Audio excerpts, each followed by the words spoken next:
हर journey की शुरुआत एक सपने से होती है। एक ऐसा सपना जो धीरे धीरे प्लान बनता है, प्लान से एक्साइटमेंट और एक्साइटमेंट से रियलिटी।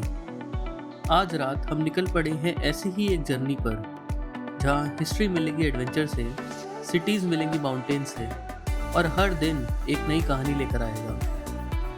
तो चलिए शुरू करते हैं। Hi guys, welcome back to the channel. अभी हम हैं दिल्ली के इंटरनेशनल एयरपोर्ट के टर्मिनल 3 पे, और हम स्टार्ट कर रहे हैं ब्रेकफास्ट ट्रेल की एक नई बहुत ही अमेजिंग सी जर्नी को। तो ये जो 10 दिन होने वाले हैं, this would be a dream that we have been waiting for since last 6 months, और हम लोग बहुत एक्साइटेड हैं इस ट्रिप को करने के लिए। तो आइए जल्दी से शुरू करते हैं इस ट्रिप को और आपको ले चलते हैं एक बहुत ही प्यारी सी डेस्टिनेशन एक्सप्लोर करने। तो finally it's time to board our flight. Delhi से रोम ऑलमोस्ट 6000 किलोमीटर दूर है, और अगर आप डायरेक्ट फ़्लाइट्स लेते हैं तो आप 9 आवर्स में ईजिली रोम पहुंच सकते हैं।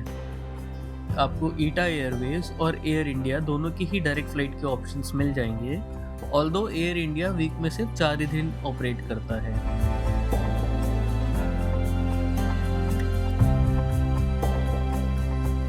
एक क्विक नैप के बाद सुबह जब मेरी आंख खुली तो विंडो के बाहर जो नज़ारा था उसने तो नींद ही उड़ा दी। दूर दूर तक बर्फ़ से ढके हुए पहाड़ और उसके ऊपर वाइट क्लाउड्स की एक चादर। बिल्कुल ऐसा लग रहा था जैसे किसी पोस्टकार्ड या पेंटिंग को लाइव देख रहे हो। और फिर अचानक हमें नज़र आता है Mount K two, the second highest mountain in the world.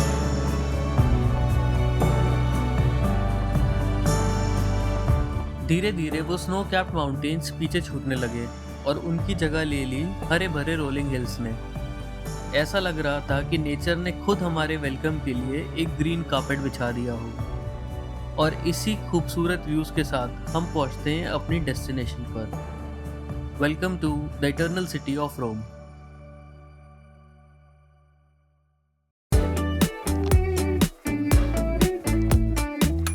Once you land at the Rome airport, you can come here at the tourist information center, and यहीं पे आप अपना ट्रेन का टिकट ले सकते हो टुवर्ड्स रोम।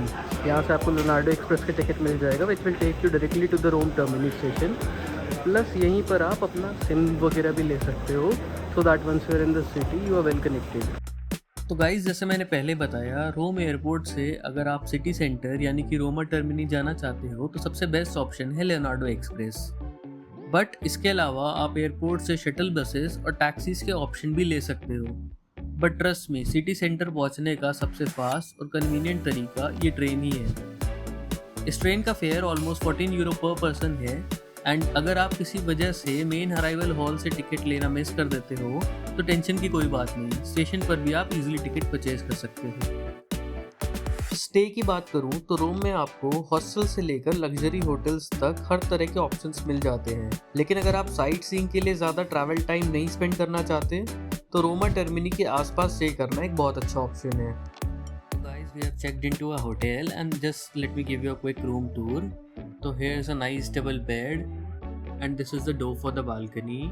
सामने बड़ा सा मिरर है और दोनों तरफ वी हैव अ कबर्ड, और यहाँ पर एक हमें अच्छा वर्क डेस्क दिया गया है। And let me show you the washroom. And यहाँ पर ये 2 सीट्स आप देख रहे हो, one is to do your business and one is to clean it. तो चलिए चलते हैं इटर्नल सिटी के नाम से मशहूर इस इटली की कैपिटल रोम को एक्सप्लोर करने। रोम में ट्रैवल करने का सबसे convenient and budget friendly options है metro and public transport. Tickets आप डायरेक्ट मेट्रो स्टेशन पर बने टिकट काउंटर या वेंडिंग मशीन से ले सकते हो, या फिर आप अपने कॉन्टैक्टलेस कार्ड्स को भी टैप करके इसको एक्सेस कर सकते हो। यहाँ पर 1 डे, 2 डे, 3 डे पासेस के ऑप्शंस भी अवेलेबल हैं, which cost 8.5 euro, 15 euro and 22 euros respectively. और अगर आप लंबा रुक रहे हो तो आप 7 डे पास भी ले सकते हो, which cost around 29 euro. Metro से निकलते ही रोम ने हमें इम्प्रेस करना शुरू कर दिया था। यहाँ की एक बात जो मुझे सबसे ज़्यादा पसंद आई वो थी कि रोम में सिर्फ फेमस मॉन्यूमेंट्स ही खूबसूरत नहीं है, यहाँ की ऑर्डिनरी स्ट्रीट्स, पुरानी बिल्डिंग्स और छोटे छोटे पियाज़ास भी अपने आप में एक चार्म रखते हैं। हर गली में हिस्ट्री का एक अलग ही फील आता है। और जैसे ही हम वेटिकन सिटी की तरफ बढ़ रहे थे, एक्साइटमेंट भी बढ़ती जा रही थी, क्योंकि कुछ ही देर में हम देखने वाले थे दुनिया की सबसे आइकॉनिक लैंडमार्क्स में से एक। और फिर एक मोड़ पर पहुँचते ही हमें पहली बार नज़र आया सेंट पीटर्स बैसिलिका। सच कहूँ, फोटोज और वीडियोस में इसे कितनी भी बार देख लो, लेकिन जब आप इसे अपनी आंखों से सामने देखते हो तो उस मोमेंट का फील बिल्कुल ही अलग होता है। और इसके साथ ऑफिशियली स्टार्ट करते हैं हमारी इस ट्रिप की पहली कंट्री वेटिकन सिटी को एक्सप्लोर करना। तो guys, welcome to Vatican city. अभी मैं खड़ा हूँ सेंट पीटर्स स्क्वायर में और आप मेरे पीछे देख सकते हो, आपको मेरे पीछे सेंट पीटर्स बेसिलिका दिख रहा होगा। तो हमारा आज का प्लान ये है कि हम अपने इटली ट्रिप की स्टार्टिंग करेंगे वेटिकन सिटी को एक्सप्लोर करके। Firstly will go in the Saint Peter's Basilica और उसके बाद हम जाएंगे वेटिकन के म्यूज़ियम में एंड सिस्टीन चैपल को एक्सप्लोर करेंगे। तो आइए जल्दी से चलते हैं और एक्सप्लोर करना शुरू करते हैं वेटिकन सिटी को। तो guys, here's a fun fact, Vatican city world का सबसे स्मॉलेस्ट कंट्री है। सिर्फ 44 हेक्टेयर्स की एरिया में फैला हुआ ये कंट्री साइज में भले ही छोटा हो, लेकिन इसका रिलीजियस और हिस्टोरिकल इम्पोर्टेंस बहुत ही ज़्यादा है। यहाँ की पॉपुलेशन भी सिर्फ लगभग 800 लोगों की है, जो इसे दुनिया का सबसे कम पॉपुलेशन वाले कंट्रीज में से एक बनाती है। वेटिकन सिटी कैथोलिक चर्च का हेडक्वार्टर है और यहीं पोप का ऑफिशियल रेजिडेंस भी है। हर साल पूरी दुनिया से millions of pilgrims and tourist यहाँ आते हैं saint Peter's basilica, Vatican museum और सिस्टीन चैपल को देखने के लिए। और सबसे इंटरेस्टिंग बात यह है कि वेटिकन सिटी एक इंडिपेंडेंट कंट्री है जो पूरी तरह से रोम सिटी के अंदर लोकेटेड है। तो चलिए एक्सप्लोर करते हैं इस टाइनी कंट्री को। तो चलिए अब अपनी वेटिकन सिटी की जर्नी को स्टार्ट करते हैं सेंट पीटर्स बेसिलिका से। ऑनेस्टली, जैसे ही आप इसके अंदर कदम रखते हो, सबसे पहला रिएक्शन होता है वाओ। इसकी वॉल्स एंड सीलिंग्स इतनी सुंदर है कि आप बस देखते ही रह जाओगे। सो ये जो सारे फ्रेस्कोस आप देख रहे हो, these are all hand painted. Just look at the grandeur of this place. जहाँ भी नजर जाती है, हर तरफ मार्बल, गोल्ड डिटेलिंग, स्कल्पचर्स और ब्रेथ टेकिंग आर्टवर्क नजर आता है। और इन सभी आर्टवर्क में सबसे फेमस है माइकल एंजेलो की पिएटा। इस मास्टरपीस को माइकल एंजेलो ने सिर्फ 24 इयर्स की एज में बनाया था और ये उनके सबसे फेमस आर्टवर्क्स में से एक है, जिसमें आपको मैरी जीसस को अपनी बाहों में पकड़े हुए दिखाई देती है। तो गाइस, ये है कैपेला दी सेंट सेबास्टियन। यहाँ पर आप नीचे सेंट पॉल जॉन II के रिलिक्स देख सकते हो।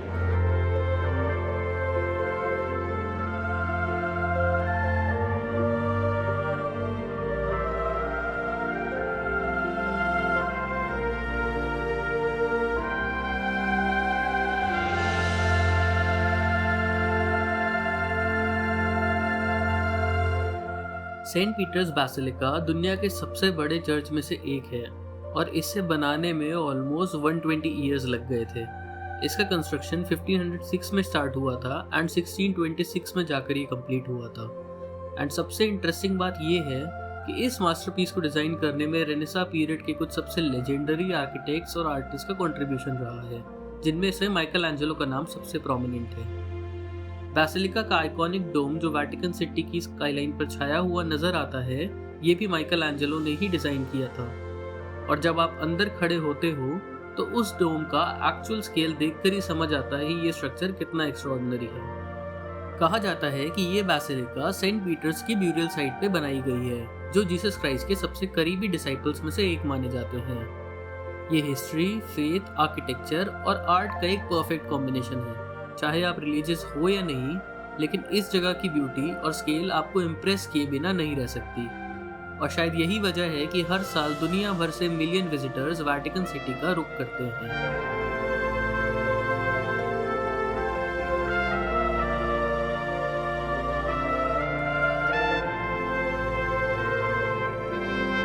हमारा प्लान था बेसिलिका के टॉप तक जाना और वेटिकन सिटी को ऊपर से देखना, लेकिन due to this event and unfortunate bad weather ये डोम का एक्सेस आज बंद था। इस डोम के एक्सेस का टिकट आप एडवांस में क्लूक से बुक कर सकते हो एंड बेसिलिका को विजिट करना is free of cost.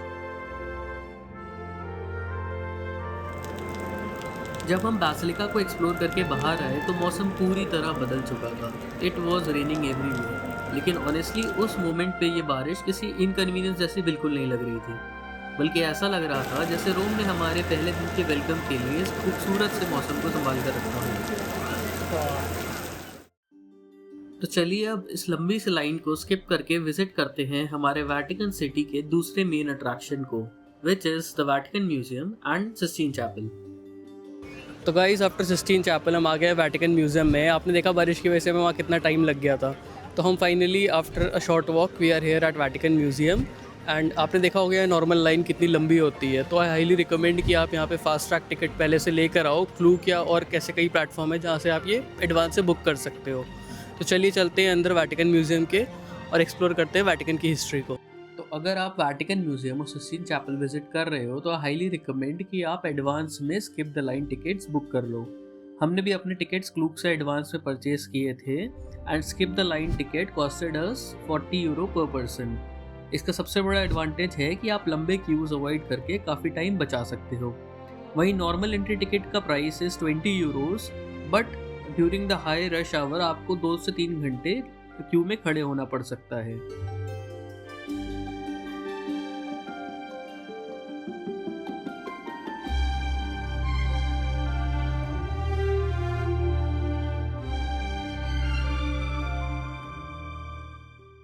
Vatican museums actually museums, galleries, courtyards और एग्जीबिशन हॉल्स का एक पूरा कलेक्शन है जिसे एक्सप्लोर करने में आप आराम से कई घंटे बिता सकते हो।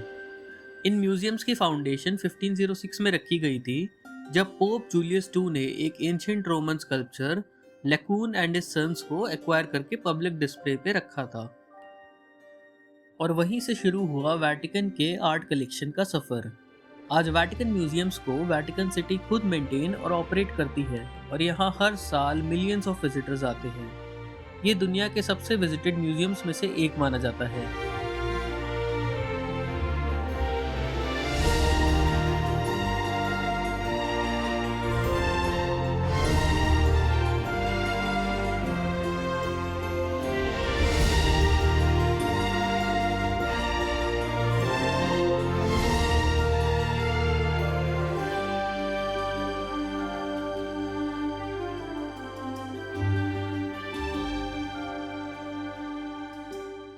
यहाँ की हर एक म्यूजियम, गैलरी और कोर्टयार्ड में आपको एक अलग कलेक्शन दिखेगा। कहीं सेंचुरी पुराने स्क्रिप्चर्स तो कहीं ब्रेड टेकिंग पेंटिंग्स। और सबसे इंटरेस्टिंग बात है, यहाँ रखी गई आर्ट वर्क सिर्फ आर्टिस्टिक मास्टरपीस ही नहीं है, बल्कि ह्यूमन हिस्ट्री का भी एक इम्पॉर्टेंट हिस्सा है।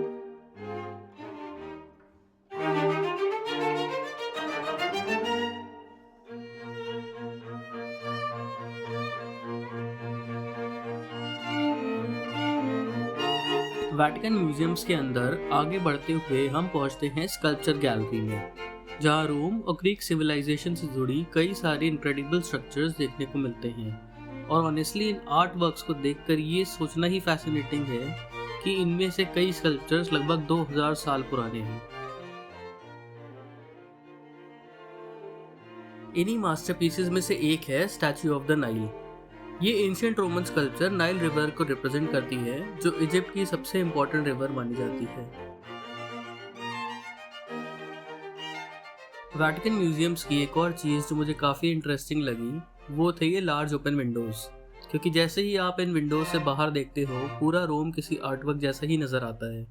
पुराने टेराकोटा रूफटॉप्स, हिस्टोरिकल बिल्डिंग और दूर तक फैला हुआ सिटीस्केप। ऐसा लगता है जैसे किसी पेंटिंग को फ्रेम के सामने रख दिया गया हो। और शायद इसी वजह से रोम को दुनिया की सबसे ब्यूटीफुल सिटीज़ में से एक माना जाता है।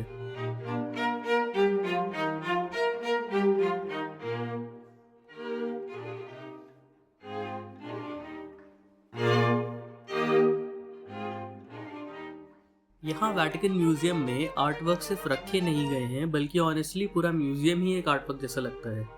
कभी वॉल्स, कभी सीलिंग्स और कभी फ्लोर। वैटिकन म्यूजियम में ऐसा लगता है जैसे हर डायरेक्शन में आर्ट मौजूद हो।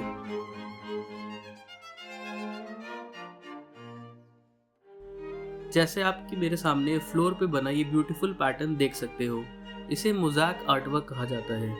हजारों छोटे छोटे कलर्ड स्टोन्स और टाइल्स को जोड़कर बनाई गई ये डिज़ाइन उस टाइम के एक्स्ट्राऑर्डिनरी क्राफ्ट्समैनशिप को रिप्रेजेंट करती थी। और सच कहूँ तो वैटिकन म्यूजियम में कई बार ऐसा लगता है कि आप एक म्यूजियम नहीं बल्कि एक जायंट मास्टरपीस के अंदर वॉक कर रहे हो।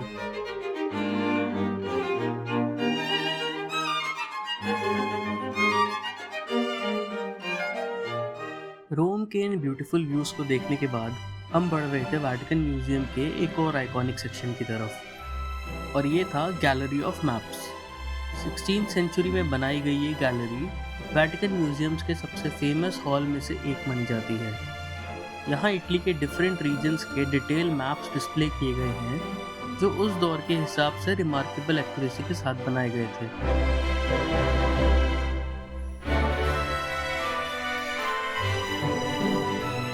लेकिन ऑनेस्टली मैप से भी ज़्यादा मेरा अटेंशन खींच रही थी ये गैलरी की सीलिंग्स। जहाँ जहाँ नज़र जा रही थी हर तरफ इनक्रेडिबल आर्टवर्क और डिटेलिंग देखने को मिल रही थी, और इस वजह से gallery of maps Vatican museum की सबसे फोटोजेनिक लोकेशन में से एक मानी जाती है।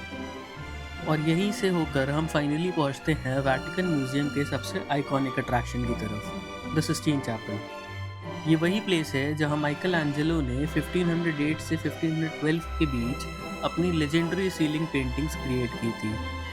जब आप उस हॉल के अंदर खड़े होते हो और अपने सिर के ऊपर उस मास्टरपीस को देखते हो तो समझ आता है कि आखिर क्यों इसे दुनिया की ग्रेटेस्ट आर्टिस्टिक अचीवमेंट में से एक माना जाता है।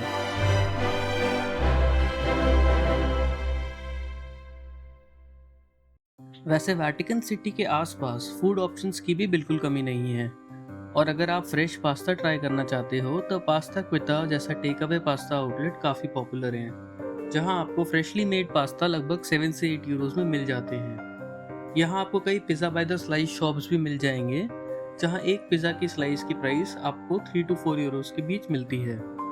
तो एक डिलीशियस इटालियन स्नैक्स के बाद हम निकल पड़े हैं रोम की खूबसूरत स्ट्रीट्स में एक छोटी सी इवनिंग स्ट्रॉल के लिए, और सच कहूँ शाम के वक्त रोम का चार्म और भी ज़्यादा बढ़ जाता है। So finally for dinner we chose this beautiful restaurant near our hotel, और हमने ऑर्डर किया tagliatelle pasta and mushroom sauce और lemon chicken steak. And honestly Italy में हमारा पहले दिन का एंड इस डिलीशियस मील से बेटर नहीं हो सकता था।